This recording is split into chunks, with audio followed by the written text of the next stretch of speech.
இன்றைக்கி ஒரு முக்கியமான ஒரு டாப்பிக்கை பற்றி தான் நம்ம பேச போகிறோம். அதாவது ஹைப்ரிட் ஃபண்ட்ஸ். இந்த ஹைப்ரிட் ஃபண்ட்ஸ்னால் என்ன அப்படின்னா ரொம்ப சிம்பிள். மொத்த பணத்தையும் ஸ்டாக்ஸ்லையும் போடாமல், மொத்த பணத்தையும் பாண்ட்லேயும் போடாமல், ரெண்டுத்துலேயும் மிக்ஸ் பண்ணி இன்வெஸ்ட் பண்ணுற கான்செப்ட் பேர் தான் ஹைப்ரிட் ஃபண்ட். இந்த ஹைப்ரிட் ஃபண்டில் பார்த்தீங்கன்னா மொத்தம் 3 வெரைட்டி இருக்குது. First conservative hybrid fund. Conservative hybrid ஃபண்ட்னா ரொம்ப சிம்பிள்.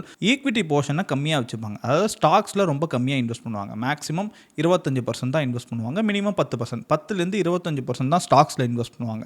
மிச்சம் 75% பாண்ட்ஸில் தான் இன்வெஸ்ட் பண்ணுவாங்க. ஸோ இதில் இன்வெஸ்ட் பண்ணும்போது என்ன ஆகும் அப்படின்னா, இந்த மார்க்கெட்டோட வாலட்டாலிட்டி, மார்க்கெட்டோட ஃப்ளக்சுவேஷனோட பாதிப்பு இதில் கம்மியாக இருக்கும். ஸோ இது கன்சர்வேட்டிவ் ஹைப்ரிட் ஃபண்ட். ரெண்டாவது balanced advantage fund. Balanced advantage fund பார்த்தீங்க அப்படின்னா மார்க்கெட்டோட ஃப்ளக்சுவேஷன்ஸ்க்கு ஏற்ற மாதிரி மாற்றுவாங்க. இப்போ மார்க்கெட் நல்லா கீழே விழுது அப்படின்னா பணத்தை கொண்டு போய் பாண்ட்ஸில் போடுறது, அதாவது டெட்டில் போடுறது. மார்க்கெட் நல்லா ஏற டெட்லேருந்து கொஞ்சம் எடுத்து ஈக்விட்டிக்கு மாறுறது. அதாவது மார்க்கெட் கண்டிஷன்ஸுக்கு ஏற்ற மாதிரி டைனமிக்காக போர்ட்ஃபோலியோவை மாற்றுற கான்செப்ட் பேர் தான் பேலன்ஸ் அட்வான்டேஜ் ஃபண்ட்.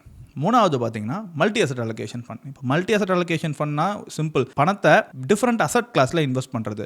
ஸ்டாக்ஸு பாண்ட்ஸை தாண்டி கோல்டில் கொஞ்சம், சில்வரில் கொஞ்சம், ரியல் எஸ்டேட் இன்வெஸ்ட்மெண்ட் ட்ரஸ்ட்டில் கொஞ்சம். ஸோ இந்த மாதிரி மிக்ஸ் பண்ணி இன்வெஸ்ட் பண்ணுற கான்செப்ட் பேர் தான் மல்டி அசட் ஃபண்ட். ஸோ ஒருத்தர் என்னென்னா, என்னோட முழு பணத்தை நான் ஸ்டாக்ஸில் மட்டுமே போடாமல் கொஞ்சம் மிக்ஸ் பண்ணி இன்வெஸ்ட் பண்ணணும் அப்படின்னா தாராளமாக கன்சிடர் பண்ணலாம். என்ன பர்சனலாக கேட்டிங்க அப்படின்னா என்னோட சஜஷன் என்னென்னா, நீங்கள் நல்ல அக்ரெசிவான இன்வெஸ்டராக இருந்தாலுமே உங்கள் போர்ட்ஃபோலியோவில் ஒரு பேலன்ஸ் அட்வான்டேஜோ இல்லை மல்டி அசட்டோ வச்சுக்கிறது நல்லது. ஏன்னா இஃப் சப்போஸ் உக்ரைனே வார் திருப்பி வருது டிக்ளேர் பண்ணுறாங்க, இல்லை எங்கேயோ ஒரு ஜியோ பாலிட்டிக்கல் ஈவெண்ட்ஸ் நடக்குது அப்படின்னா market without any second thought நல்லா கீழே விழுந்துடும். அப்படி கீழே விழும்போது உங்கள் போர்ட்ஃபோலியோ டிராஸ்டிக்காக கீழே விழாமல் இருக்கணும் அப்படின்னா இந்த மாதிரி ஹைப்ரிட் ஃபண்ட்ஸை கன்சிடர் பண்ணிங்க.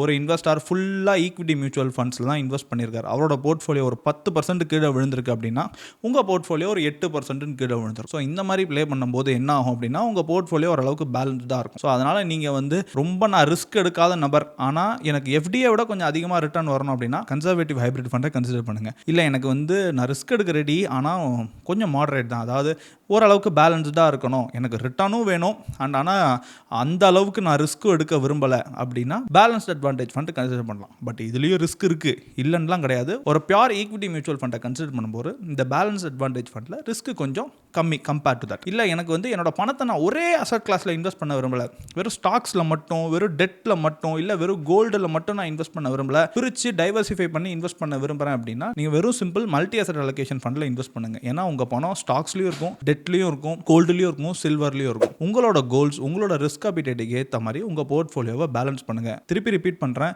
வெறும் ஈக்விட்டி மியூச்சுவல் ஃபண்ட்ஸை மட்டும் உங்கள் போர்ட்ஃபோலியோவில் வைக்காம ஏதோ 1-2 ஃபண்டு பேலன்ஸ் அட்வான்டேஜோ மல்டி அசட்டோ வச்சிங்கன்னா உங்களுக்கு கொஞ்சம் உங்கள் போர்ட்ஃபோலியோவில் ஸ்டெபிலிட்டி இருக்கும். இந்த மாதிரி வீடியோஸ் உங்களுக்கு அடிக்கடி வரணும் அப்படின்னா இந்த சேனலை சப்ஸ்கிரைப் பண்ணுங்கள். தேங்க்யூ.